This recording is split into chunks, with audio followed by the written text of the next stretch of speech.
Bueno, bienvenidos a lo que sería un segundo video de este ciclo que decidí llamarlo Soliloquio Q. Yo sería Q y estaría hablando solo como un loco. Eh, Quizás muchos estemos locos y no, lo peor es que ni siquiera nos demos cuenta. Eh, pero bueno, hoy quería contar, quiero contar una historia que yo escribí durante la pandemia acerca de mi abuelo. Es como un resumen de su vida desde mi punto de vista de datos que fui juntando o que me fueron contados. Em, y bien, comienza más o menos. La voy a ir en parte leyendo porque mm, leyéndola el otro día vi que estaba para mi gusto bien escrita y entonces no tengo por qué intentar recitarla ni mucho menos. Así que bueno, aquí vamos. Mi bisabuelo paterno, allá por el año 1914, debió sentir gran felicidad el día en el cual se confirmó su pronto enlace con una dama de una importante familia de Buenos Aires, cuyo nombre nunca supe. Significaría un gran progreso para su vida. Él dejaría su puesto de mayordomo en la estancia de Argerich, cerca de Bahía Blanca, para pasar a vivir una vida bastante más acomodada en la gran y pujante ciudad de Buenos Aires o cerca de ella. Durante sus años en la estancia había tenido 3 hijos con una criolla empleada de la estancia. El mayor tenía 11 años en ese momento, su hijo del medio 7 y mi abuelo, Eduardo, tan solo 4 años. Eh, Mi bisabuelo decidió llevarse con él al mayor, al hijo del medio lo, eh, lo mandó a Bahía Blanca como pupilo en el colegio Don Bosco, y a mi abuelo, el más pequeño, eh, él decidió dejarlo con una familia amiga para que lo criaran en Bahía Blanca. Eh, Así me fue referida la historia. Yo varias veces pensé en cómo habrían sido algunas de esas situaciones en la realidad. Primero, la de su madre biológica comprendiendo que no volvería a ver a ninguno de sus hijos, menos al padre de sus hijos. Y luego la de los 3 hermanos escuchando lo que a cada uno le tocaría en suerte. Y finalmente a mi abuelo intentando quizás entender por qué debía ir a vivir a otra casa con otra madre, con otro padre, con otros hermanos que no eran los suyos. Otras veces pensé en qué justificaciones habría esgrimido mi bisabuelo al tomar esas decisiones para sí mismo, al tomar esas decisiones sobre sus hijos, sobre las vidas de sus hijos. Pero la mayor parte de las veces imagino la profunda tristeza que debió sentir mi abuelo tan pequeño, eh, en una casa desconocida, lejos de su madre y sus hermanos, sin saber si los volvería a ver. Desconozco si su padre alguna vez lo visitó. Sé que con la mujer con quien se casó, tuvo 11 hijos más. Y también sé que al morir, de los 14 hijos que la vida le había dado, solo uno de ellos no asistió a su entierro, quizás porque le sobraran motivos para no hacerlo. No tengo detalles de cómo fue su infancia con su familia adoptiva.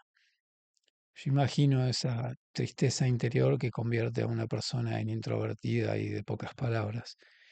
Imagino esa introversión como un muro de defensa ante un entorno que, aunque no le fuera hostil, sería siempre para él, en el fondo, un entorno extraño. Es poco negable el hecho de que las vivencias de niño influirán en su carácter de adulto. Muchas veces yo noté que mi abuelo, aunque presente en una reunión, no hablaba a menos que alguien le preguntara algo. Creo que esa actitud fue impresa en su carácter desde niño, al sentirse siempre un extraño aún entre conocidos. Sé que alguna vez cayó de un caballo y una mano le quedó mal, seguramente por no haber querido incomodar a nadie recibiendo cuidados. Sé igualmente que siempre continuó en contacto con esta familia y agradeció el gesto de suplir la ausencia de quien debía haber estado siempre allí, que era su padre. Luego de haber terminado la secundaria, mi abuelo viajó a La Plata, donde estudió y se recibió de abogado. La elección de esa carrera tiene un sentido muy claro. Le permitiría ayudar a quienes necesitaran justicia, ayuda que a él le había sido negada cuando la necesitó. Sé que trabajó mientras estudiaba para colaborar con los costos de su estadía, los cuales emanaban nuevamente de su familia adoptiva. Creo que eso define otro aspecto de su personalidad signado por su prematuro abandono. La necesidad de hacerse fuerte, de no depender de nadie, de confiar solo en sí mismo. De ese paso por la ciudad de las Diagonales se debió su simpatía por el Club Estudiantes de La Plata. Al finalizar sus estudios regresó a Bahía Blanca, donde comenzó a trabajar en un estudio de abogados. Fue allí cerca de finales del 30 cuando se enteró que Carmen había sido abandonada por su marido, quien se había marchado de la ciudad dejando a ella y a sus tres hijas, la menor de solo unos meses de edad, solas y con deudas que pagar. Carmen no era una desconocida para mi abuelo, era la hermana mayor de su amigo de la infancia. Carmen era pianista de Radio Nacional en la época donde la música era interpretada en vivo por la radio. Su sueldo de pianista de la radio no alcanzaba para el sustento de sus tres hijas y mucho menos para afrontar las deudas que había dejado su marido. Mi abuelo contactó a Carmen para ofrecerle ayuda para resolver la situación. En las palabras, el ofrecimiento fue el de tramitar el divorcio vía México, algo seguramente fuera de contexto para la sociedad de ese momento, pero una oportunidad para utilizar su título de abogado para fines justos y de paso causar la impresión deseada en Carmen. En los hechos, el transcurrir del trámite de divorcio sin duda los fue uniendo, como sucede a menudo entre aquellos que sufren los prejuicios y estigmas creados por la intolerancia de la sociedad. En la época actual, esta situación ni siquiera llamaría la atención. Carmen se hubiera presentado al Tribunal de Familia solicitando un divorcio, justificando las causas y en unos días todo estaría resuelto. Para hacer esto en la década del 30 seguramente se precisó de mucho valor y fortaleza. La ley de divorcio no existía en la Argentina. Se debía tramitar la separación por gestores en México. Por otro lado, la sociedad veía con malos ojos a quienes se divorciaban. Aún así, mi abuelo, cuando hubo terminado el juicio de divorcio, se casó por civil con Carmen, ante el seguro desdén de la sociedad de ese momento, pero con el aplauso y la media sonrisa de quien cuenta esta historia casi un siglo después. No existe quizás mejor afrenta a la intolerancia moral de la sociedad que la férrea y determinada certeza del amor, cualquiera sea la combinación de personas que la esgrimen. La gente suele explicar o justificar, como si eso fuera algo sabio, las actitudes por hechos del pasado. Así, una persona golpeada de niño intenta justificar o explicar la bajeza de golpear a sus hijos o a su mujer. Eduardo, abandonado por su padre, alejado de su madre, eligió no replicar en los demás el daño recibido, sino más bien convertirlo en lo contrario, criando a sus hijastras como propias y tratándolas de la misma forma en la que trató a sus hijos sanguíneos. Uno de ellos era mi padre. Una situación curiosa aconteció con una de las hijas de Carmen, Lucía. Eh, Viviendo ella en Buenos Aires, tuvo noticia de que su padre biológico, quien había abandonado a mi abuela, Carmen, tenía una golosinería y ella fue con su hijo hasta allí. Luego de estar un momento en el negocio, su padre le dijo que el niño era muy lindo y le regaló una golosina. Lucía no quiso o no se animó a decirle al hombre que en realidad se trataba de su nieto, aunque quizás una lágrima haya escapado de sus ojos. Creo que ese momento tiene múltiples interpretaciones. Algunos pueden elegir creer que el padre reconoció a su hija, que tenía 14 años cuando él se fue, pero que la vergüenza le impidió decirlo. Otros querrán quizás creer que no la reconoció.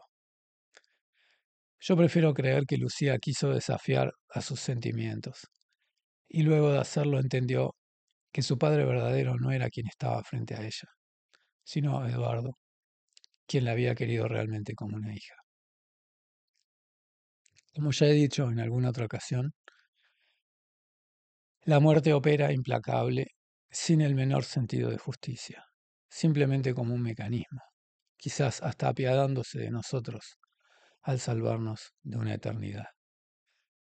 Así la muerte le llegó a Carmen, luego de una larga agonía, y una vez más Eduardo debió soportar un alejamiento no deseado.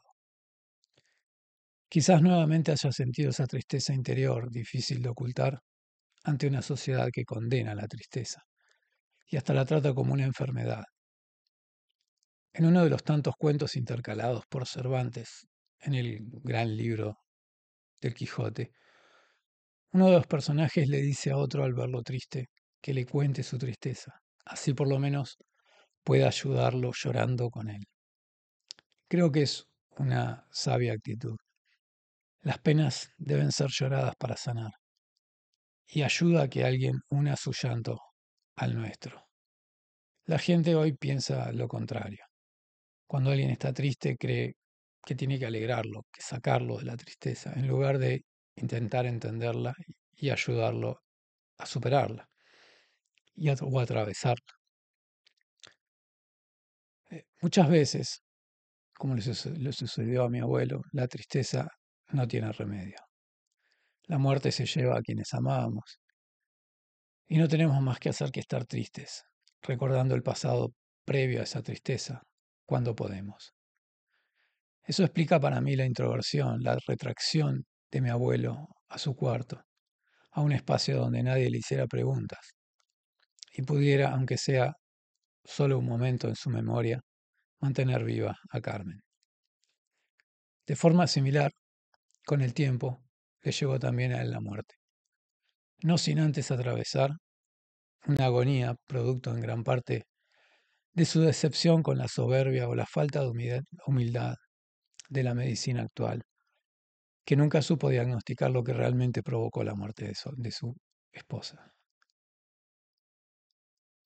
Como de chico nunca quiso incomodar con sus problemas a los demás.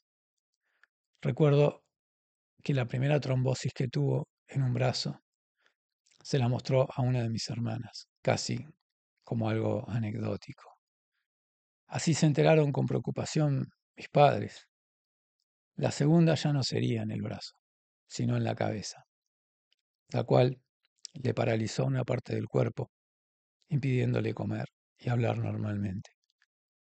Ya con unos cuantos años más encima, el escudo que desde chico le dio la fortaleza para enfrentar la adversidad comenzaba a flaquear. Recuerdo, con mucha tristeza, sus vanos intentos para hablar y su dificultad para comer. La muerte habrá logrado al fin que rogara por su alivio. Este llegó finalmente, sumiendo a Eduardo en la oscuridad. Creo que mi abuelo dijo más cosas con sus silencios que con sus palabras. Recuerdo pocas de sus palabras, pero con el tiempo entendí muchos de sus silencios. Y las cosas que una persona puede decir sin hablar, con sus actitudes y con sus silencios. Creo que es arte todo aquello capaz de generar y transmitir sentimientos a los otros. La vida de mi abuelo generó en mí muchos sentimientos, por lo que yo la considero arte. Bien, hasta el próximo video, entonces espero que les haya gustado esta historia y eh, nos veremos con suerte en un próximo intento de este soliloquio Q.